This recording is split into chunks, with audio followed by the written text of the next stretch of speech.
हरिओम.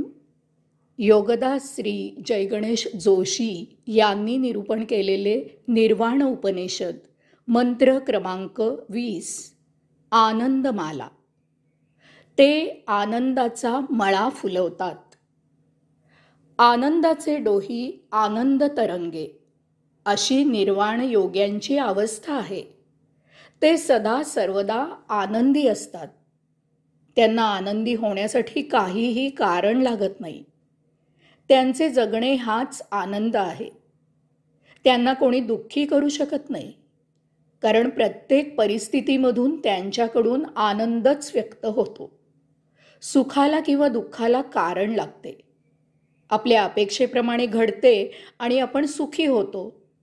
परंतु जर आपल्या अपेक्षेप्रमाणे घडले नाही तर आपण दुःखी होतो. जेव्हा सुख आणि दुःख यांच्यापासून सुटका होते तेव्हा त्याच्या अतीत आपण आनंदी होतो. आनंदाला कारण लागत नाही, तो आपोआप होतो. त्यामुळे आनंद टिकाऊ आहे. तो सुखदुःखाप्रमाणे नष्ट होत नाही. निर्वाण योगी जेथे जातात तेथे आनंद उधळत जातात. ते जेथे जातात तेथे आनंद दरवळतो. ते जेथे जातात तेथे आनंदाचा ठेवा ठेवतात. ते जेथे जातात तेव्हा आपल्या मागे आनंदाच्या आठवणी ठेवतात. ते जेथे जातात तेथे आनंदाचे वातावरण होते. त्यांच्या सहवासात आनंदाचे वातावरण तयार होते. त्यांच्या सहवासात सर्व आनंदी होतात. ते आनंदाचा मळा फुलवणारे माळी असतात. त्यांच्यामुळे सर्वत्र आनंदी आनंद असतो. त्यांच्या अस्तित्वामुळे वातावरणात आनंदाचा बहर येतो. ते आनंदाचे झाड असतात. त्या आनंदाच्या झाडाला आनंदाची फळे फुले येतात. त्यांच्या नसानसात आनंद भरलेला आहे. त्यांच्यामधून आनंद प्रवाहित होत असतो. त्यामुळे त्यांच्यामधून आनंदाची पर्जन्य वृष्टी होते. त्यांच्यामधून आनंद स्त्रवत असतो. त्यांचे सहज बोलणे हेही आनंददायी असते. आनंदाशिवाय अन्य काही निर्माण होईल असे ते काहीही करू शकत नाहीत. प्रत्येक कृतीतून, प्रत्येक उक्तीतून केवळ आनंदी आनंदच उत्सर्जित होईल अशीच त्यांची कृती आणि उक्ती असते. अमृतामध्ये विष मिसळले तरी ते विष अमृतच होते. त्याप्रमाणे त्यांच्या सहवासात सर्व भावभावनांचे आनंदामध्येच रूपांतर होते. आता पुढचा मंत्र, मंत्र क्रमांक 21 एकासन गुहायाम मुक्तासन सुख गोष्ठी. गुह्य एकांत हेच आसन आणि मुक्त आसन हेच सौख्य. गुह्य एकांत हेच आसन. आपल्याकडे एकांत मिळेल अशी गुह्य जागा एकच आहे आणि ती म्हणजे आपले अंतःकरण. बाकी जागी एकांत मिळणे केवळ अशक्य आहे.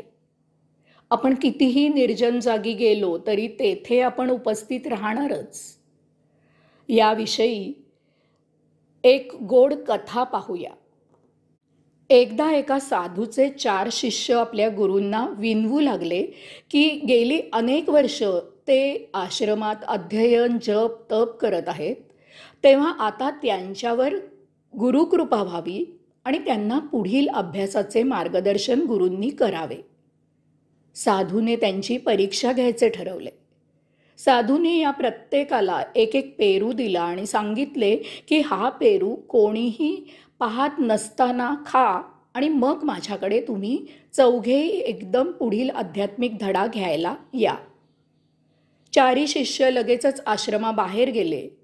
पहिला शिष्य लगेचच परत आला आणि आपल्या मित्रांची वाट पाहत थांबला.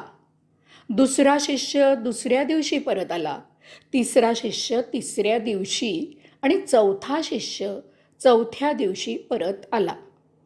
मग ते चौघेही एकत्र होऊन आपल्या गुरुपुढे विनम्र अभिवादन करून उभे राहिले. साधूने त्यांना पेरू कसा खाल्ला ते सांगण्याची आज्ञा केली. पहिला शिष्य म्हणाला, मी आश्रमातून बाहेर गेल्यावर सरळ अरण्यात गेलो.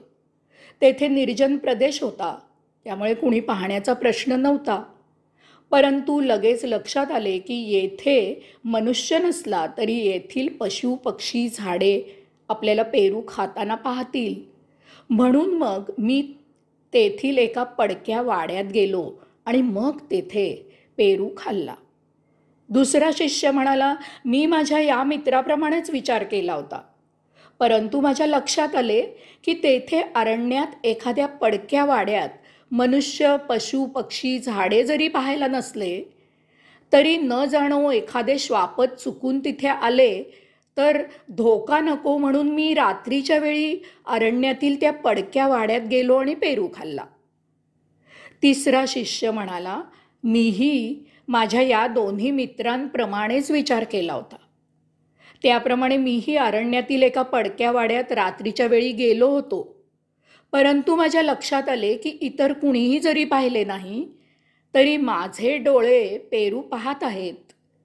तेव्हा त्यावेळी मी परत आलो आणि मग दुसऱ्या रात्री मी माझे डोळे घट्ट वस्त्रांनी घट्ट बांधले आणि मग पेरू खाल्ला. चौथा शिष्य म्हणाला, मी माझ्या या तिन्ही मित्रांप्रमाणे विचार केला आणि त्याप्रमाणे 3 दिवस अरण्यात जात होतो.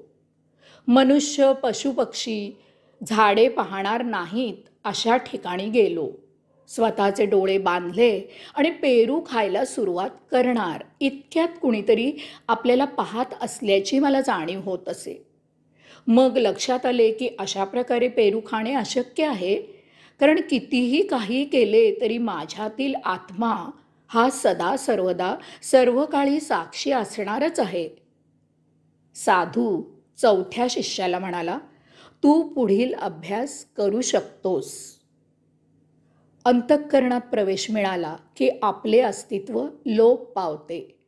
आपल्या एकाचाही अंत होतो आणि आपल्याला एकांत मिळतो. आपण आत्मस्वरूप होतो. तेथे तू आणि मी असे दोन नसतात. अद्वैत अवस्था होते. निर्वाण योग्याचे हेच आसन असते. मुक्त आसन हेच सौख्य. येथे सौख्य याचा परम आनंद असा अर्थ घ्यायचा आहे. तेव्हा अंतःकरणात त्या गुह्य जागी एकांतात आसन स्थिर होते आणि ध्यान समाधी लागते. तेव्हा त्या आसनापासूनही मुक्ती मिळते. विदेही अवस्था प्राप्त होते. आत्मा आणि परमात्मा यांचे मिलन होते. योग प्राप्त होतो. साक्षात्कार होतो. त्या परमदिव्य चैतन्यात सर्वस्वापासून मुक्ती मिळते.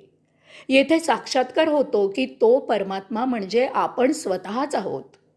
कारण आता तिथे कैवल्य अवस्था असते. येथे केवळ आनंदी आनंदच असतो. आता बाकी सर्व काही गळून पडलेले असते. ही अशी मुक्ती, हीच केवल स्थिती असते.